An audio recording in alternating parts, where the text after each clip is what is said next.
at lunch. They are a fabulous resource that we encourage you to take advantage of.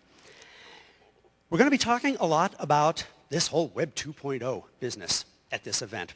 And to kick us off is probably about the most qualified person on the planet to talk about it. He is Jeffrey Veen. He's a design manager at Google. He is a long sought-after speaker, author, and user experience consultant, formerly one of the founding partners of Adaptive Path, the legendary shop down in San Francisco. And he's been involved in the design of some of the leading blog and social networking applications, including Blogger.com, Typepad, Flickr, and more. He previously worked as executive editor of interface design for Wired Digital, where he was involved in some of the initial primordial designs of the Hotwired website, as well as some of the later, more refined designs of the same, and also the Hotbot search engine and Lycos, where he managed the look and feel of all of those sites and others. It's always a pleasure to have him grace the Lizard's podium. He is, without question, the tallest member of the web design world faculty, and we encourage you to give him a warm welcome. Please say good morning to Jeffrey Veen.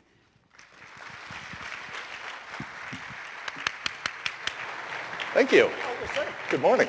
Good morning, everybody. Wow, thank you for that introduction, Jim. It turns out, I guess I've been doing this for quite a while. I think Jim and I have been collaborating on stuff since it was probably okay for you all to smoke in the auditorium. Jim, does that ban on smoking apply to the stage too, or just for the attendees? All right, so I have an awful lot that I want to talk to you guys about today. I have to press a button over here before I can do that, though. Let me try this one. Let's see, how about that? Perfect. I want to talk about, to start at least, I think we should take a look at some of the sort of boom and bust cycles that have been going on, not just in our industry, not just in the web recently, clearly, but over the last few years, but I think sort of longer term. Look back a little bit at what boom and bust cycles really mean, how sort of other industries have coped with those, and then bring that back to the thing we're all sort of looking at and talking about today, Web 2.0. And I'm curious, I'll take a quick poll. How many of you are sort of familiar with this term? You hear it all the time, comfortable with that? Yeah, how many of you leave your hands up a sec, how many of you think it's really just a proxy for people that don't know a lot about what's going on right now and a little bit of marketing hype and nothing more than that? Yeah, see, there's the cynical ones in the audience, of course. I might be in that category too, because frankly, boom and bust cycles scare me, especially when you see this sort of nonsense start to happen again in the press. It starts to remind me all over again of 1999 and 2000 and 2001 when we had this terrible bust and half of my friends lost their jobs and had to move out of San Francisco, and it was just a really, really rough time for the kind of work that we do on the web. This is a relatively recent Business Week article on how blogs will change your business. And you can see, right, one of the classic examples of sort of new innovation turning into hype and setting up for another boom or probably another bust right after that, is that they start to prey on fear, which is frankly something that the press is very, very good at doing. And here you can see that if your business doesn't have a blog, you are likely not going to be around 2 quarters from now. You'll be out of business, and your customers will go to your competition, and you'll probably never have sex again. I get really tired of this.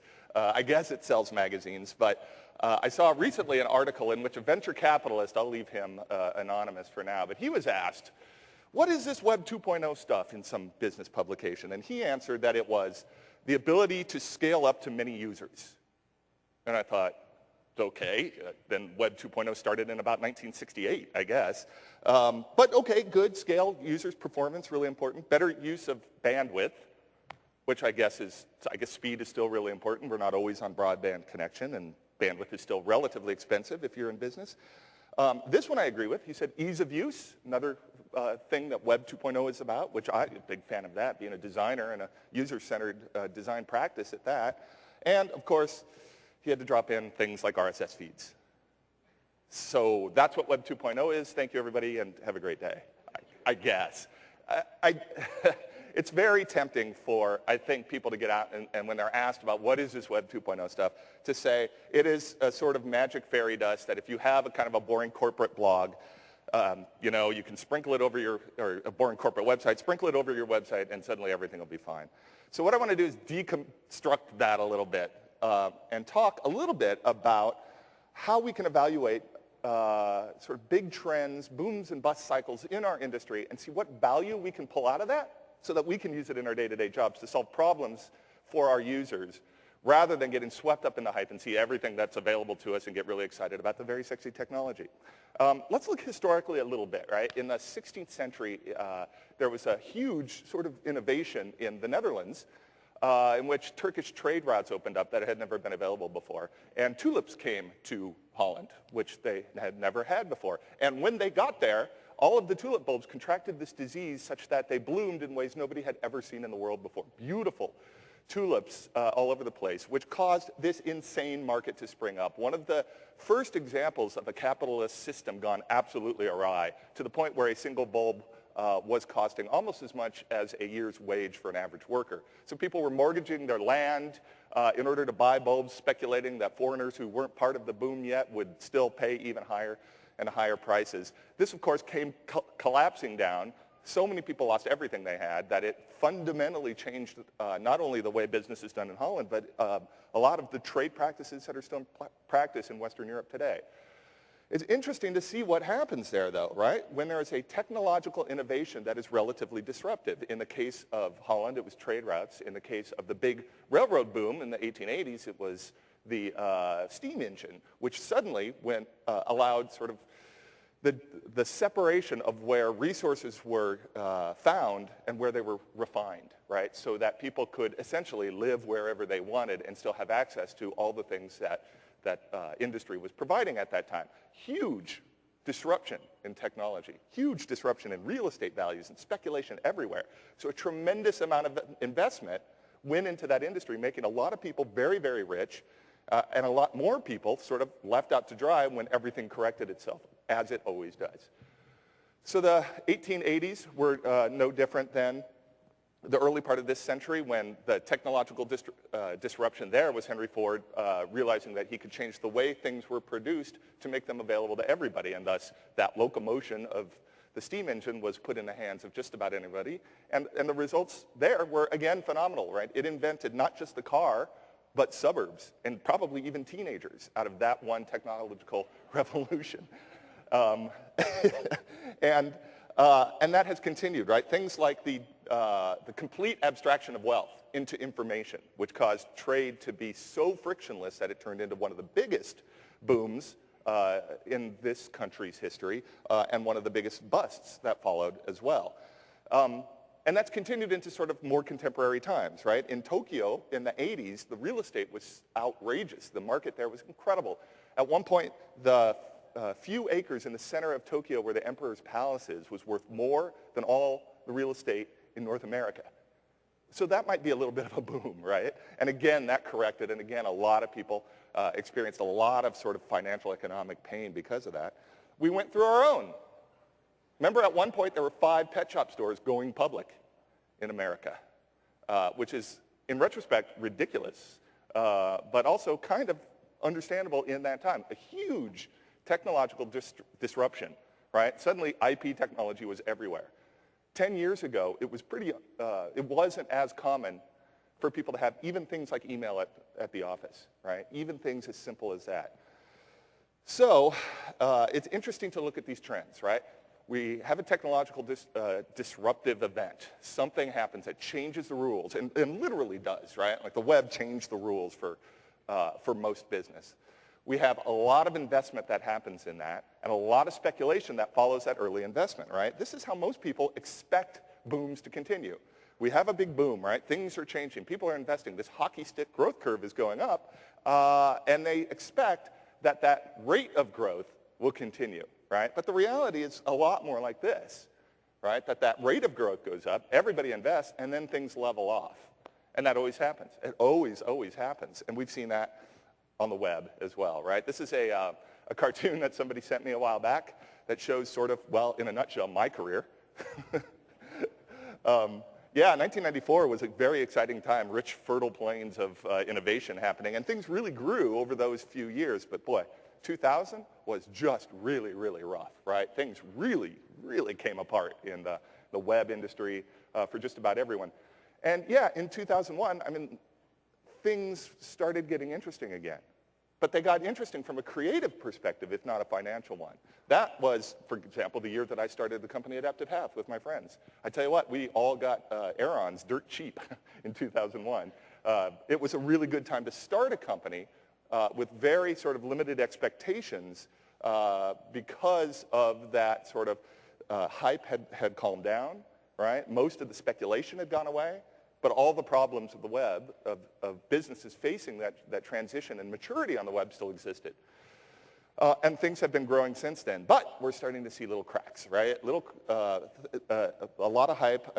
I don't know how many of you are familiar with the website TechCrunch, but it is a place where 20 or 30, I think, little 2.0 companies get announced every single day. And now, 3 or 4 little Web 2.0 companies folding every single day. And in this case, this is one of the 5 Ajax-enabled virtual desktops that were being developed and were funded. And we're starting to see that some of the followers, the people that are interpreting innovation as I can take some new technology and just exploit it for the sake of the technology, some of those are starting to fade away now and starting to close down. So that makes me a little nervous that maybe you had another cycle already, just 5 years after the last one, of speculation, unwise investment, and a lot of people chasing down sexy technology as opposed to solving problems for users and for the businesses that they have relationships with. So I wanted to talk a little bit about Web 2.0, about what this thing is and how it applies to us as designers and developers and people responsible for web products in our companies. If I look for a textbook definition, right, I might come up with something like this. This is a meme map that Tim O'Reilly came up with. Tim O'Reilly is the publisher of all those books, you know, with the animals on the covers and stuff like that. They were kind of brainstorming a conference that they wanted to have and came up with the term, maybe 18 months ago, I think it was, maybe 2 years ago, with the term Web 2.0 that embodied a lot of these themes. And you can see themes such as it's an attitude, not a technology, which is something I'm always very fond of trying to remember. The long tail, hackability, perpetual beta, things like rich user experience and trusting your users, right? All of these themes sort of feeding into some core principles that I'd like to take now and, again, sort of deconstruct so that we can see, are there design techniques, ways of thinking about design that we can pull out of that will help us as we do our jobs from day to day, as opposed to if we're going out and investing in startups or, you know, completely changing our careers, things like that. I think it's a little more realistic to look at these technologies, these attitudes, and figure out what is there for us that we can use. So I'm going to do that by sort of applying them to a framework that was developed by my partner at Adaptive Path, Jesse James Garrett, also sort of infamous now for coining the term Ajax. But he wrote a book a while back called The Elements of User Experience, in which he lays out this sort of framework for thinking about how web stuff is made and how we solve those web problems. Let me sort of give you a quick introduction to that, and then we'll take these Web 2.0 attitudes, technologies, themes, and trends and sort of stick them on this framework and see how it goes. So he starts out with the surface of our web stuff, and that is the way things look and feel, right? It is the immediate way that we communicate through our websites, through the interface of our websites, what our website does, what sort of attitude it has, right? Is it a friendly website? Is it a very button-down, businessy website? I use this example. This is a project I worked on before I got to Google back a couple of years ago when the guys at Blogger were redesigning. And at the time, they felt like they were a product that enabled people to FTP very efficiently. And that their new version of this would help people FTP even faster. And we came in and sort of talked about, well, maybe it's more about community and sharing with people than rapid file transfer without typing your password every time. And they agreed. And we made a very strong push towards a much friendlier, rather than a much more efficient interface, right? So you see things like rounded corners and very accessible and friendly icons and typography that is very casual, things like that. Regardless of how the thing works, on very first impression, it feels easy, it feels friendly, it feels like something that I may not know what's going on here, and the word blog scares me a little because it's, it sounds a little ugly and I don't know what that means, but I think I might be able to get into this, right? So the surface is something that we'll take a look at in a minute or so. The skeleton of a website is kind of the layer of interaction design. It is the functions of the website being communicated through interactive elements like pull-down menus and forms and the things that look like they're clickable. All the things that we do to ask for user input and give back a response, that's the sort of skeletal level of a website. And that has changed dramatically in the last few years. Moving up a level to the structure of a website, this is information architecture. This is all the stuff you have in your site, no matter what it is, how it's organized, how you navigate through that, and how you communicate that navigation to users, right? This is something, again, that has become not just user-centered in how it's designed, but really a matter of putting users in control over that through things like tagging that we'll look at a little bit later here. A couple more. Scope, what you do online, right? Everything that your business, your organization, even your personal web efforts, everything that you do, a limited amount of that you do online. Not everything, but a limited amount. What is it that your organization does, and how do you prioritize those things, right? Even that very basic sort of the stuff we do online, even that changes and evolves over time and has been recently as well. And then finally, the strategy. Why are you in business, right? Why is your organization on this earth? And even that has been changing based on some of these trends and technologies and attitudes of Web 2.0. So I asked Jesse if I could use his framework. He said yes, but could I plug the book? So I will do that. Jesse's user experience, the elements of user experience. It's a great book for this audience. This is the kind of book that I would recommend that you buy for your boss and give it to them and say, look, this is what we do, right? I actually really appreciate it for, if only for that alone. So let's dig into this. Like I said, we have a lot to talk about in a relatively limited amount of time. And so we'll move right into talking about the surface, right? That very first impression that we make with our websites through the visual design of the stuff that we are trying to communicate to our users. This is very easy to understand when you see it going wrong. It's harder to understand why good design works. It's much easier to understand why bad design doesn't, right? And when we see examples of things like, you know, typography gone awry, or the visual hierarchy of the elements of a page just completely out of order, it's easy to sort of pick that apart. Perfect example, this sign, right? Sharp edges, don't touch the sign. And then, of course, at the very bottom, also the bridge is out ahead.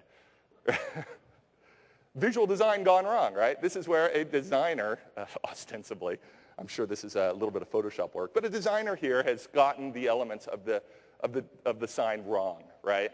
Or has explicitly designed them backwards to be humorous in some way. So let's take a look at how these things sort of come together. I want to take us through a little exercise of how visual design kind of works and what decisions we make and how we should keep that in mind as we look at some of these new technologies. So what is this? It's the data, right? It's not information, because information is just data that's actionable, but we have no way of acting on any of this. There are, I don't know, a few dozen numbers here. They have 2 decimal places. None of them goes over 10, but we have no idea what this data is. So as a designer, since I know that, I can make the data into information and make it a little more accessible by adding what I know about it, right? In this case, I add some labels to it and set up a little bit of organization to show that this is the average rainfall for a series of North American cities month by month through time. Can I make this even more accessible? Well, one way to do that is to go sort of a step towards the visual graphic design end of things and use a little sort of color, maybe some typography to make it feel a little more accessible. And here, I've changed the visual hierarchy of the information through the use of typography. The data is more important than the labels. Once you understand the labels, you don't need them as much anymore, right? So I can make those recede by changing the saturation of the color in them. But maybe I can make this from just accessible to more usable, right? And that's the real challenge, especially on the web, where we don't have the same sort of experience built up over time. How would we do that? Well, one way that I could do it is to pull out some meaning in the data.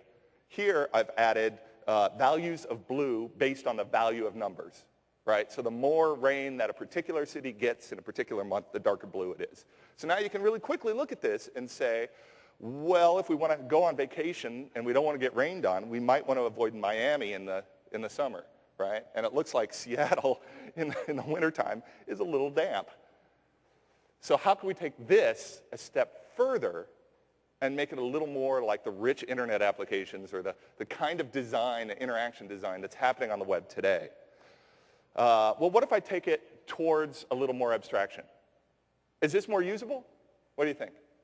Who here thinks this is better? Nobody. Oh, there's a couple hands. I agree. Frankly, I don't know, right? Here I've abstracted it to really sort of a very, very specific audience, right? An audience that just wants a brief sort of like, where does it rain? And maybe if I put this in a sidebar of a trip planner application on Expedia.com, maybe that's all the data you absolutely need. But this is very dangerous ground to tread on, right? Making data so accessible that it becomes kind of superfluous. Something we see all the time, like at USA Today. Can anybody tell me what on earth they're trying to say with this? I have no idea. This is driest summers in the southeast as coming out of a giant sprinkler and literally not communicating any value at all, just being pretty, right? This is design at decoration, something that I am trying to sort of dedicate my career to battling against. Design as decoration is just a waste of everybody's time. So much so that, right, that USA Today has become sort of the target of parody all the time over this stuff. Here's something from The Onion, where the numbers don't add up at all.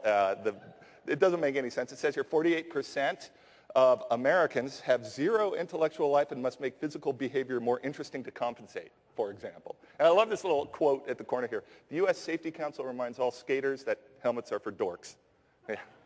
Anyway, it's easy to make fun of that because it's easy to get sort of lost, right? When you're doing design and you get so caught up in the tools that are available and the techniques that you lose track of what's really supposed to be happening here. But again, like I said, how do we move this more to be a little more web-based and give a little more control over to our users? We'll take a look at something like this.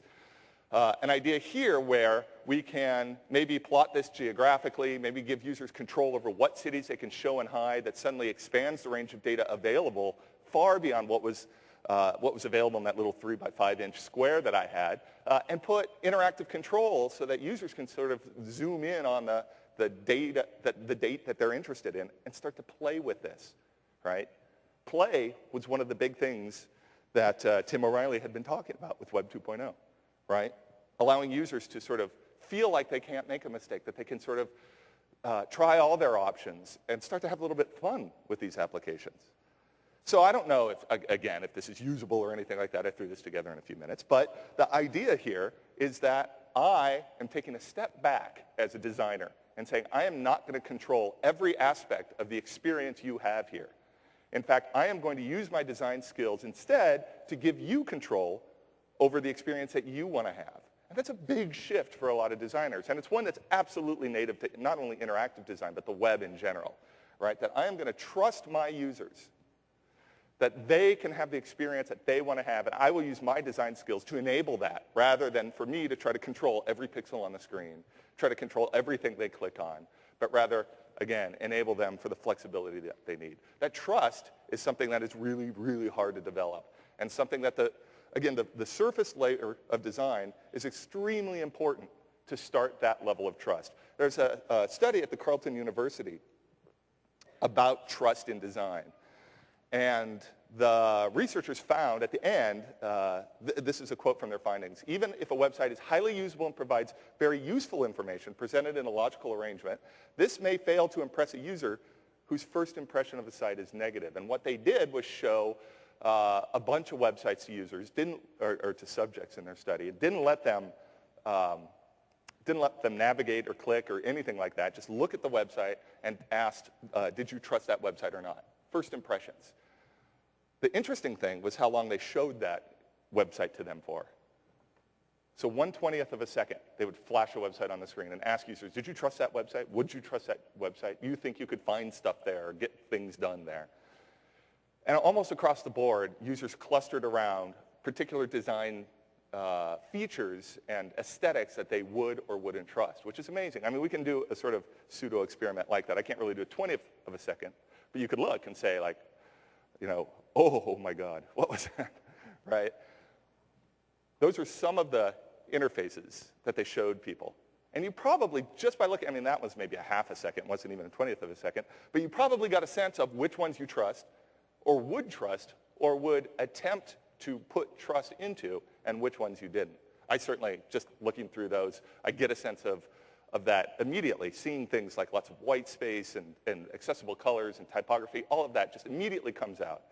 That visual appeal is something that we have to build into all of our web applications, right? So even though we are, as designers, stepping back from the amount of control we want to have over a user's experience and empower them to have their own experience, we still have to have an awful lot of effort in communicating a sense of trust through that visual design, building that visual appeal. Because when we come to websites, all of us, we all do this, we have an immediate emotional response that we then have to connect to sort of an intellectual response, right? Like, ooh, this is pretty. I want to play with this. And then, like, actually, all I want to do is make sure my checking account is in order, right? There's an association there, sort of what some researchers have called this halo effect, right? This idea that this thing must be good because it looks good, giving that website the benefit of the doubt, right? So that we can then try to make even more effort towards the usability of that site, as opposed to, right, that uphill battle of a visually sort of untrustworthy site and having to do an awful lot of work to get to the usable functional aspect of those websites. So a lot of people have written about this stuff.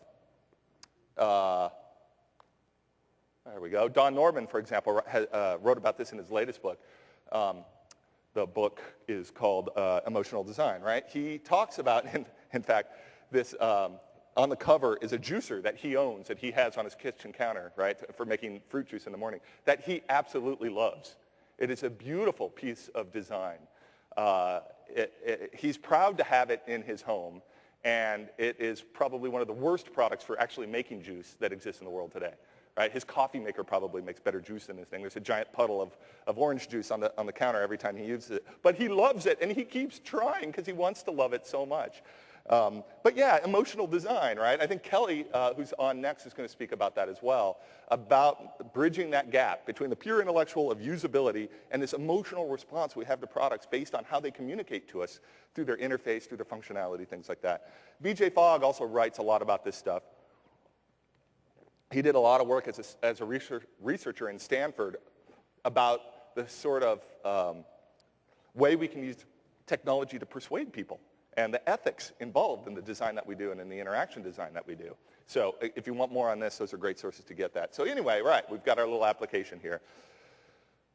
Without forgetting, right, that right behind it is all of that data that really we want to put in the hands of users to allow them to manipulate however they want. And remember that whether we're providing the data or users are putting data into our systems, either way, it is about users controlling that, not us controlling that either. And when you see all of the talk about things like APIs and open content and Creative Commons licensing and all of these ways in which we're trying to more progressively put users in contact and in control of their data, it starts to sort of make sense around some of these themes.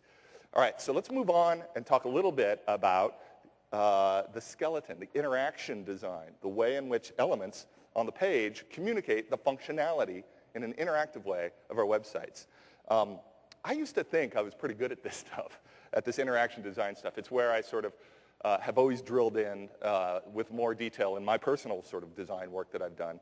Let me give you a little peek of the way I used to do this, right? We used to get together with designers and developers and sort of work collaboratively on how we're going to express these ideas. We would do so very rapidly by, generally filling up whiteboards with the stuff that would be on each screen, then probably a digital photo of that, annotations on top of that, and then sort of further refinement over time until we got to the point where, good, we've got, this is the page, these are the elements on the page, these are the ways in which those elements are reacting and the data sources that they're connected to. This is interaction design, right? This is before we put the visual design on top. This is a sort of a blueprint for how we want the site to work, right? And how we want an individual page to work. And then, about 2 years ago, or maybe a year and a half ago, a lot of that started to change. I was pretty comfortable with, well, I know what a pull-down menu does, and I know what a submit button does, and I know how forms work. But then we started to move away very quickly with a couple of very key sort of applications that happened and some sort of refocusing of this platform that we're developing on, this web browser platform. So we got to a point where that was all up in the air again. where every click didn't require page navigation, but that the state of the page can change. And I say this 18 months ago. That was a series of trends that came together on top of a bunch of technologies that had been around for up to 10 years, right? There's nothing new in Ajax. Ajax has been around forever, and people have been using these technologies all over the place. What happened was that we got to a point where our platform that we do development on was mature enough, and our audience as well was experienced enough to allow us to take this next step, right? And it sort of came together, this sort of intersection of all these technologies and this maturity of platform so that we could start to use stuff like this. And the experience has been fantastic. Go play with kayak.com if you haven't yet. It's a rethinking of how search works in travel without that constant sort of researching and iteration, but a step towards letting users play with the results that they get, right? And what it does is allows users to sort of poke at an interface, right, to say like, no, that's not quite right, here's how I'd like it, without that penalty of navigation, without having to kind of remember where they are in a process, but really does make it a little bit more like a sort of a desktop application, something that people are a little more comfortable with, right? It also makes mistakes very lightweight and easy to recover from, right? So that if I am looking at travel and I change my departure time to something that I prefer, but there are no flights available, instead of having to get an error message and go back and do the search over and get that interstitial page over time, instead, right, it just says like 0 results pop up. I move the slider back a little bit, I get some more results, and it's much, much more flexible. This is sort of a way of very interactive, faceted navigation, something that Steve Mulder is going to talk about this afternoon, but a way of providing a glimpse into search results in an extremely interactive way that allows users a lot more flexibility and a lot less fear in that every click is going to be this sort of penalty against them.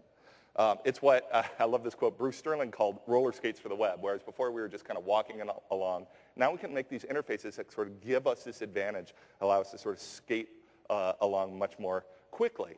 So how does this apply to the interaction design that we've always done? Well, let me take you through some of the sort of key principles of interaction design. This could be, I'm sure, an all-afternoon sort of discussion on what makes good interaction design. But I want to talk about discoverability, recoverability, context, and feedback, the 4 sort of pillars of interaction design, how Ajax is changing each one of them. Discoverability, for example, right, how we make stuff easy to find, right, the linchpin of usability. One of the most important parts of interaction design has become, frankly, a lot easier if we can implement some of the Ajax technologies and techniques in our designs. So, for example, another example of kayak here, helping people find the right airport in a sort of search ahead manner where it just kind of pops down what you've started typing to help people sort of get to what they're looking for a lot faster. This is such a very simple and subtle design technique, really helpful, really increases the usability, not terribly sexy, right? But really helps people discover not only a new feature they didn't know exist, but allows them a little sort of ease in the process of finding travel. A great example of this was the innovation Google did with Maps. I mean, I never considered that Maps would be the point of innovation, that this would happen. But things like instant zooming and that sort of scrolling around, right? This is there are many subtle ways of communicating this sort of new method of interaction, right, by making this much more discoverable. And so they moved search from being just about, they moved Maps from being just about search, right, enter an address, get a result, into being much more exploratory, right, making things much more discoverable, where Maps became much more like using a big map and looking around it and seeing where I am. Now, this can go, again, too far, right? We can take it a little too far. This may be a good example of that. I really love this website. I think it's really innovative. It's a T-shirt website on online, and you kind of drag and drop these T-shirts into your shopping cart, right? And say, I want that. Well, actually, I don't think I want that third one, so I can just take it off and poof, isn't that neat? And then I hit checkout and I go to my cart, right? Which is really cool and really innovative, but not necessarily something that people are going to come to expect. And that conversion of somebody from browsing into putting something into their cart and checking out is one of the most important parts of e-commerce. So they may be a little ahead of the curve when it comes to the things that people expect from the way e-commerce websites work. I'm not sure, right? They may not have the leverage that, I don't know, someone like Google or Yahoo has in experimenting with this stuff. So it's a delicate balance, as it always is when we're trying with innovative new designs. But, but moving on into recoverability, this is where we can make the pure sort of interaction design, the stuff that people have to deal with on a day-to-day basis, a lot easier for them. This is a great example from ifilm.com, an Ajax-enabled registration system. See, I typed my email address, and they went and looked to see if that email address was taken in their database and came back and said, yes, that one's fine, right? A very simple interaction. Here, now this almost turns into a kind of game where I'm trying to get all of the red errors into green happy icons. And I almost got there, and then I kind of edit this again, and I have gotten there, right? Now I think just back a few years ago, the kinds of interaction design that we had to do around registration and forgot your password and all of those things that used to take a dozen pages of navigation to get people through.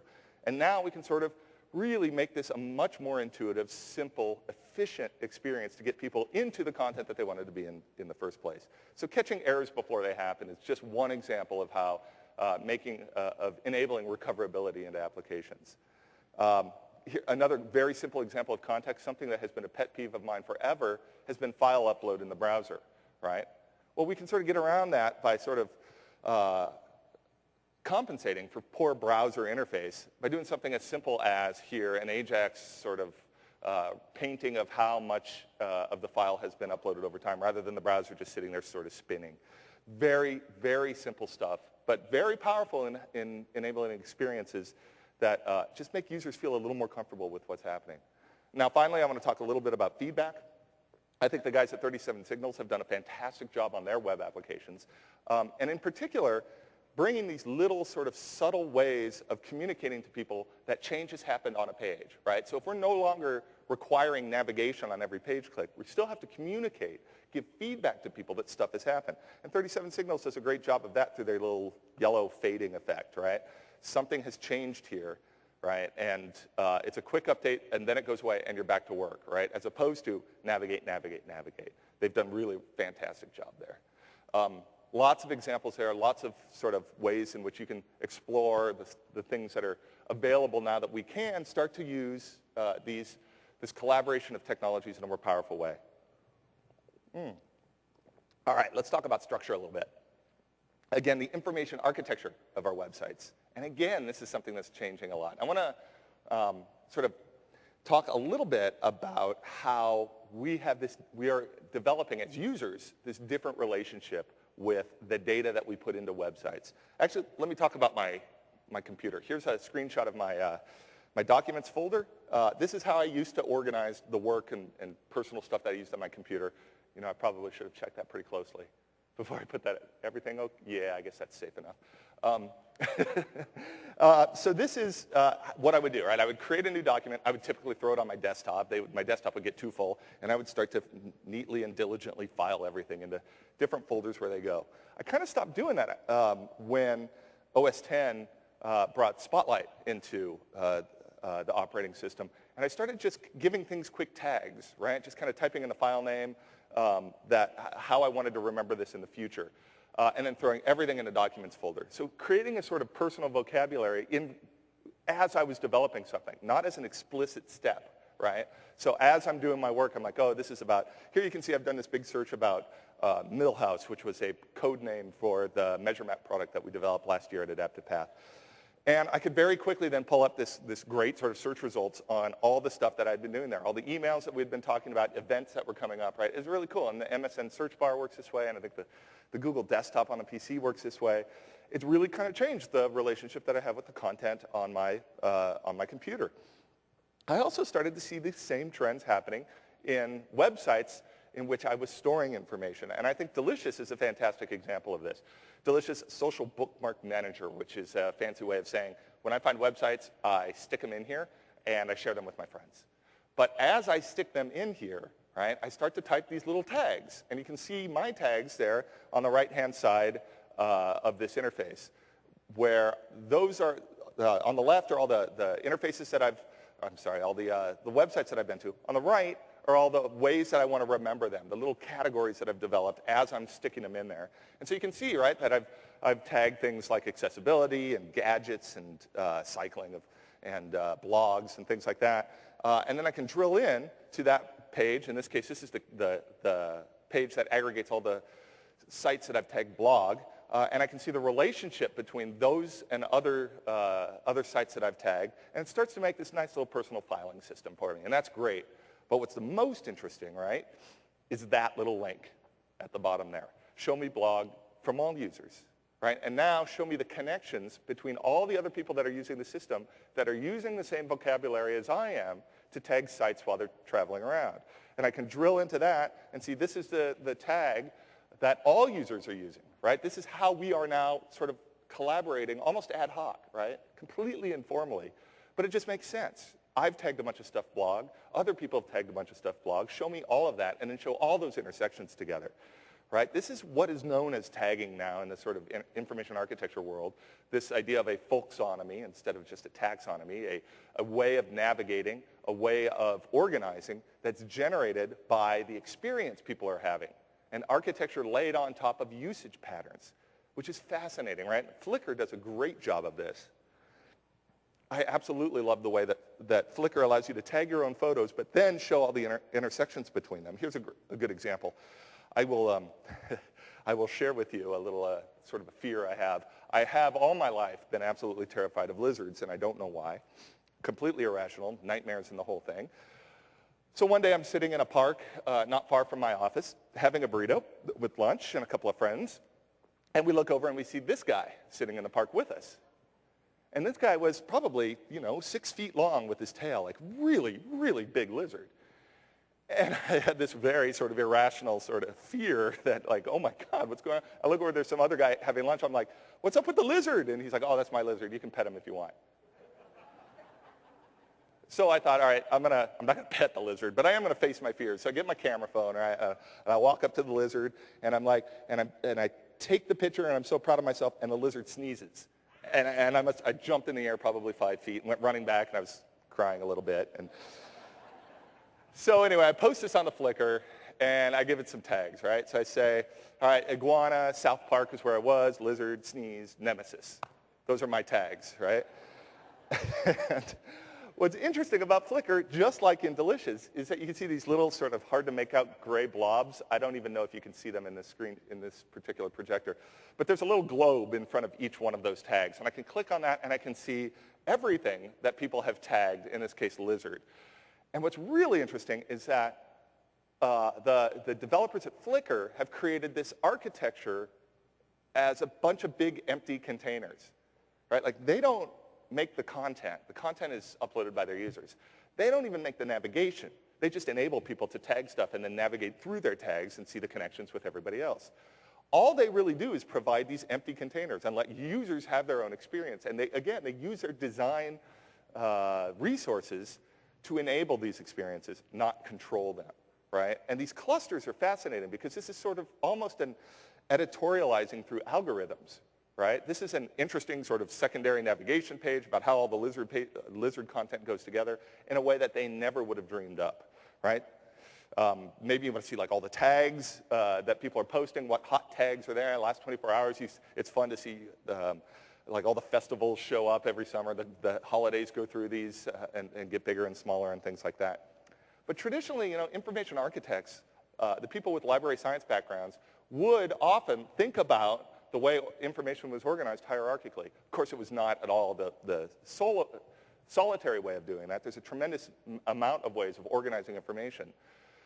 But now we're sort of thinking about how do we take a step back and simply think about letting users create this, or probably more realistically finding a hybrid, right? A hybrid between the architecture that has been imposed on a system and the connections between those things that have been imposed and the stuff that emerges that we never would have thought about ever, right? The thing that just sort of springs up that are delightful, that users can sort of even form communities around. Maybe not in the case of lizards that are nemesis, but maybe I can find my support group there somewhere. Who knows? We'll see. I think that's a fascinating way of, again, stepping back, letting go of control, trusting your users, and letting them have this really sort of interesting experience at their websites. All right, so let's talk, at our websites that is, let's talk about scope. I won't spend too much time on this, but it is interesting to see how a lot of the trends in technology, in hardware, and our industry have allowed us to take a step back and look at scope in a much different way, right? And what I mean by that is that we still have lots of old problems on the web. And like I said, when we were talking about Ajax, we have this new platform. And this new platform enables us to do lots of stuff we never thought about. And we also have an audience that is much more comfortable with the web today than they were 10 years ago, right? The web has really become mainstream into our culture. People are expecting a level of participation with companies that's really new, that we hadn't had before because of what the web enables. But we've also been able to really sort of narrow in on scope and allow us to focus on things that would have been too risky to do even 5 or 6 years ago.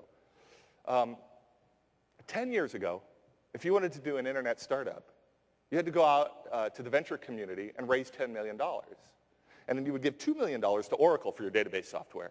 You give $2 million to Sun for your server infrastructure. You give $2 million to DoubleClick to start your big campaign and get an audience. And then you can use the rest to actually try your idea out to see if it's going to work or not.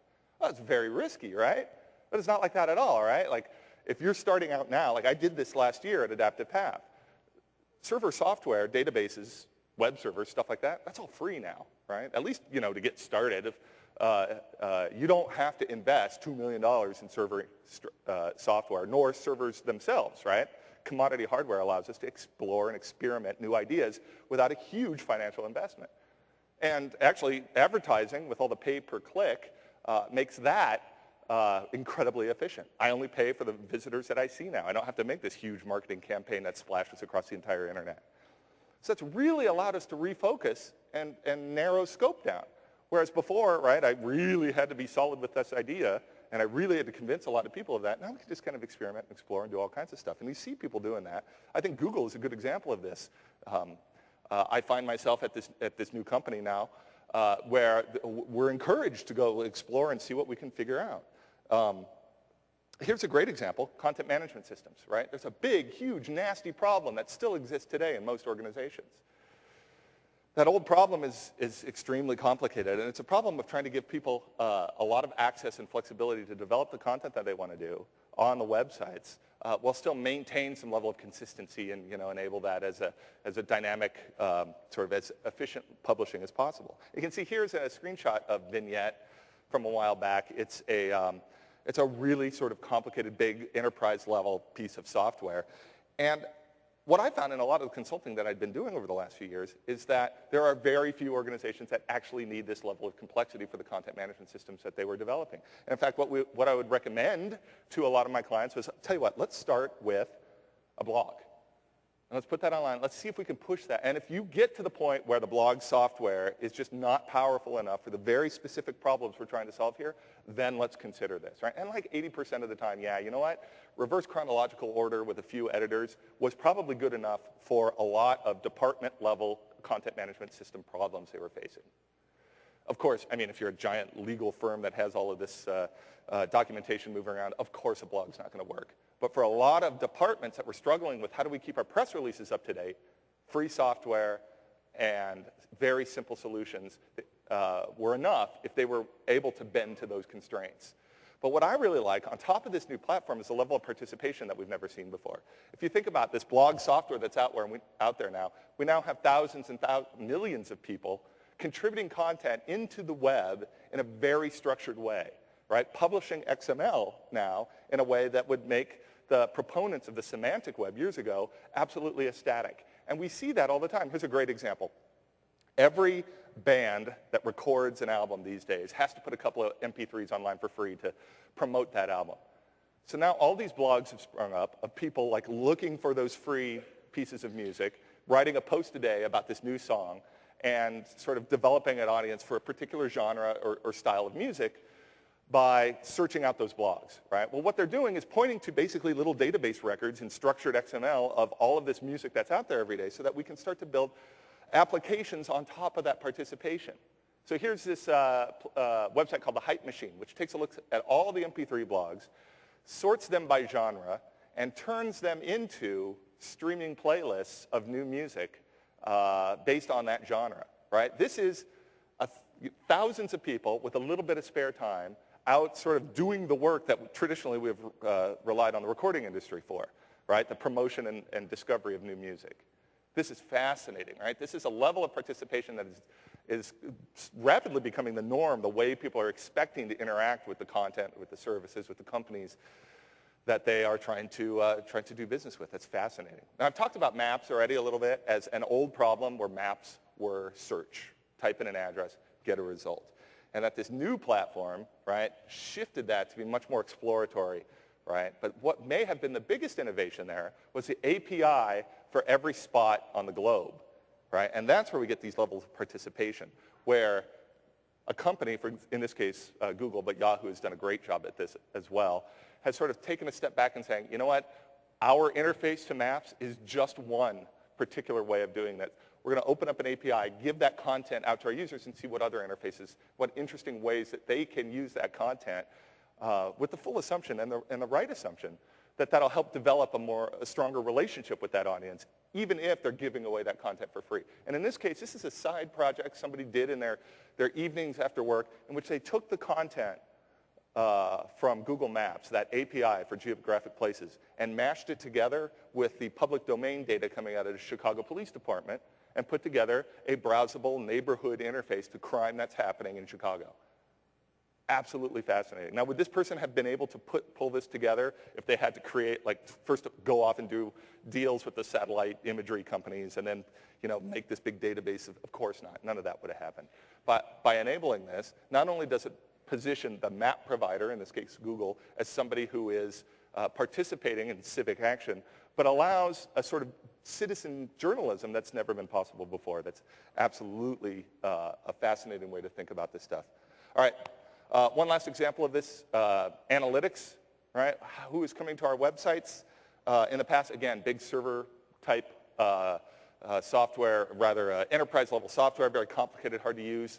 By focusing it in, this is something that I worked on last year. It's called MeasureMap. It's a product that took that sort of power of web analytics packages for the enterprise and applied it specifically to blogs. Kind of blurred a lot of the technology. There's Flash, there's Ajax in here. There's a lot of stuff going on there, but made it very specific to people who just have blogs, who aren't interested in the ROI of marketing campaigns towards their e-commerce, right? They're interested in their egos.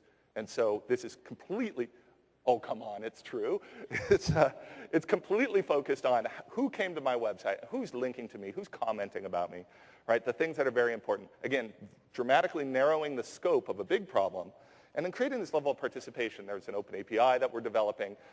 This all should be available to the public in the fall so that people can start to have much more experience and participation with this, with the assumption that I've had for a while now that my site that I'm developing is just one piece of an overall user experience, which is a big shift, right? People aren't going to come to my homepage and drill down through my navigation to get to a piece of content to have that experience.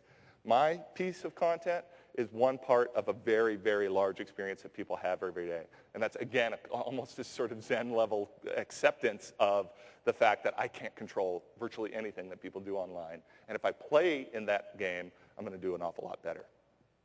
All right, so the last few minutes that we have, I'd like to talk about the strategy level. These are your reasons for being, right? And what's really interesting, if we look at the strategy of in this Web 2.0 world, we see that participation that has been enabled by open content, by open architectures, by the trust building up in visual design, by all of those things, has really changed the way people start to think about their relationships with larger organizations in this country and, frankly, worldwide. Let me give you a story again to explain this. A while back, I walked out of my office in San Francisco in the fall, and I smelled smoke. And that generally means that my entire state is on fire again. That's just the way California seems to be in its annual cycle of everything burns down in the fall. So that worries me, of course. And so what I do is, well, get my espresso and then head right back to the office and get online, right? So I go to the San Francisco Chronicle's home on the web, the SF Gate, nothing there. I think, well, where would breaking news be? Let me try the local news, NBC 11. And no, it's just, you know, high-speed chase is all they're interested in, so nothing there. So then I go to some community sites that I kind of hang out on. I go to Metafilter, which is, again, just a place where people post links and comment on them, and it's a pretty rich and developed and mature community. And somebody has posted something saying, what's up, smoke, San Francisco, what's going on? Like the whole downtown is like covered in this big brown cloud. And then I went to the East Bay blog, the Beast blog, which covers the East Bay in the San Francisco Bay Area. And somebody was talking about it in one of the comments there, too. Anybody know what's going on downtown? And then finally, I go over to SFist, which is a volunteer sort of community blog for what's going on in San Francisco, and they're covering the story. They're saying, like, wow, there's a bunch of smoke out there. Oh, here's what's going on. Right? Finally, they found out that it's a controlled burn up in the national park north of the city, and the wind is just weird, and it's pushing it all over San Francisco. Nothing to be worried about. Why did I find my information from a bunch of volunteers who donate their time to make their community better rather than the place where news normally has come from, right? There are a tremendous number of issues around this. Issues around accountability, the way that we're opening up the freedom of the press to people who have never experienced it before. But all of this is sort of bubbling down into this idea of amateurization, that we are putting incredibly powerful tools in the hands of people who have passion for very narrow and specific subjects. This allows people to participate not just by sort of manipulating content when they upload their photos or things like that, but really to participate in society in a way that we have never before made possible. So there was an event that happened a while back where the dean of the School of Journalism at Berkeley called a landmark moment for the balance between the blogosphere and mainstream media. That was a year ago when CBS News reported that George Bush had not done his duty as a, what was it, an Air National Guard pilot or something like that. And they had this document that proved it, right? That said, like, look, we've got this document. Well, the blogosphere went crazy. Like, people jumped on this, and it turns out, like, thousands of people focusing on the minutia proved that CBS was wrong, right? That the document had been faked. In fact, it was a guy who had a typewriter blog, History of Typewriters, that said, you know what, there was no typewriter in 1968 or whenever this was, 1972, that could make a G like in this document. So this document is fake. Look, I've got 1,800 posts in my blog talking about this particular brand of IBM Selectrix typewriter, right? Crazy fringe, right? Sure, whatever. But also, like in this very instance, the exact person who needed to be on the job, right? Internet blogs in particular played a more important and active role in the story, right, by immediately questioning the validity of the memos. That was from a New Yorker article afterwards. And boy, what were the implications, right? Like everybody at CBS News got fired. And Dan Rather even retired with without a lot of pomp and circumstance afterwards.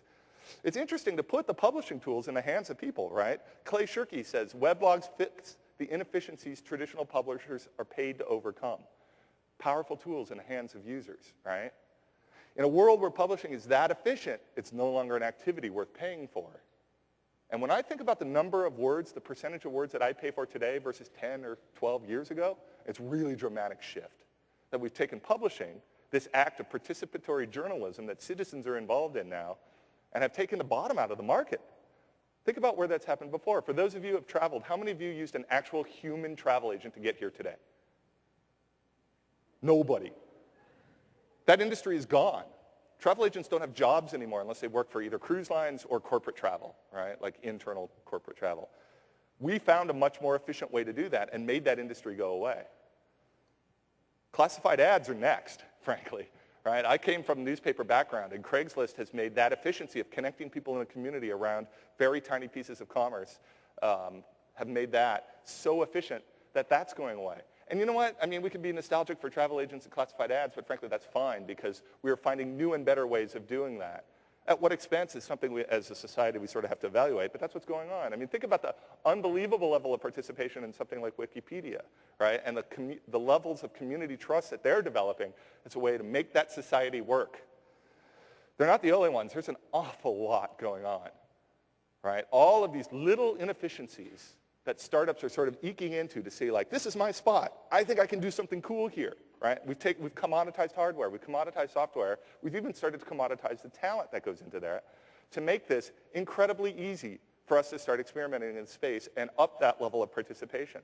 It's a really exciting time to be involved in this.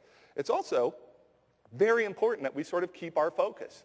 that we don't get caught up in all of this potential without really focusing in on what are the problems we're trying to solve as designers, right? We are trying to help people get things done on the web. We are not trying to Ajax enable our desktop. We are trying to help people get stuff done. You've come to, I think, a perfect sort of place to collaborate with each other, to connect with each other and try to figure that out and listen to the great content today. That'll help us sort of figure out what the tips and techniques are. But I hope at least I've inspired a little bit of sort of rational thinking around all this Web 2.0 stuff. So thank you very much. You've been a great audience. Thank you so much.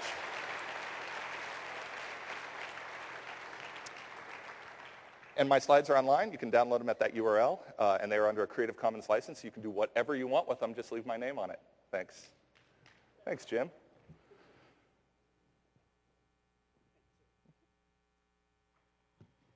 Thank you again, Jeffrey. Jeffrey Veen from Google.